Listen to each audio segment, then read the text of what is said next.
ఒక కథకి డెప్త్ ఉండాలంటే ఆ కథలో మెయిన్ క్యారెక్టర్ ఒక్కళ్ళ గురించి బాగా రాస్తే సరిపోదు.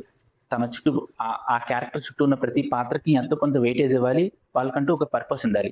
అలా ప్రతి క్యారెక్టర్‌కి ఎంతో కొంత ఇంపార్టెన్స్ ఉండే అతి కొద్ది సినిమాల్లో 'మా ఇంటి బంగారం' ఒకటి. 'మా ఇంటి బంగారం' స్టోరీ సింపుల్‌గా చెప్పాలంటే, సాఫీగా సాగిపోతున్న స్వర్ణ అనే ఒక మహిళ జీవితంలోకి ఝాన్సీ అనే తన గతం మళ్ళీ తిరిగి వస్తే ఏమవుతుంది? ఆ గతం కేవలం స్వర్ణనే కాకుండా తన కుటుంబాన్ని కూడా ప్రమాదంలో పడేస్తే ఏమవుతుంది? స్వర్ణ తన గతాన్ని ఎలా ఎదురిస్తుందనేదే సినిమా. సమంత ఈ సినిమాలో అబ్సల్యూట్‌లీ స్టన్నింగ్.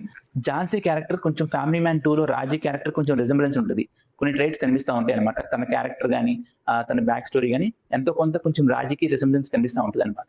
ఈ సినిమాలో నాకు బాగా నచ్చిన విషయం ఏంటంటే, ప్రతి క్యారెక్టర్ ఒక పర్పస్ ఉంటది. వాళ్ళేదో స్క్రీన్‌ని ఫిల్ చేయడం కోసం కాకుండా, కథను ముందుకు నడిపించడానికి ఎంతో కొంత వాళ్ళు హెల్ప్ అవుతూ ఉంటారనమాట.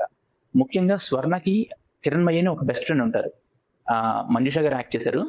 వాళ్ళిద్దరి మధ్య సంభాషణ చాలా బావుంటది. వాళ్ళిద్దరి మధ్య జరిగే ఫన్నీ బ్లాక్‌మెయిల్స్ చాలా బావుంటాయి.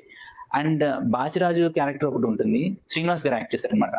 వీళ్ళ ముగ్గురు మధ్య కాంబినేషన్ వాళ్ళ ముగ్గురు మధ్య జరిగే వాళ్ళ ముగ్గురు జనరేట్ చేసే కామెడీ కూడా చాలా బాగా వర్కౌట్ అవుద్ది.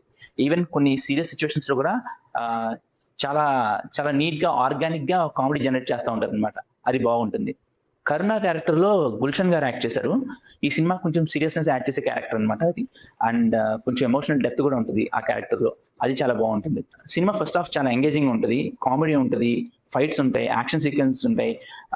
అండ్ ఎమోషనల్ సీక్వెన్సెస్ కూడా ఉంటాయి. సెకండ్ హాఫ్ కొంచెం లాగ్ అయినట్టు అనిపిస్తది. ఫైనల్‌గా చెప్పాలంటే 'మా ఇంటి బంగారం' అనేది ఒక క్లీన్ ఫ్యామిలీ మూవీ. ఒక క్లీన్ ఫ్యామిలీ ఎంటర్‌టైనర్. ఎమోషన్స్ ఉంటాయి. ఎమోషన్స్ చాలా బాగా వర్కౌట్ అవుతాయి. కామెడీ బావుంటుంది. యాక్షన్ సీక్వెన్సెస్ చాలా బావుంటాయి. ఒక ఛాన్స్ ఇచ్చి థియేటర్‌కెళ్ళి చూడండి. మీకు కూడా నచ్చొచ్చేమో. నా పెయింటింగ్ కూడా రెడీ అయిపోయింది. Hope you will like it. Thank you. Have a great day.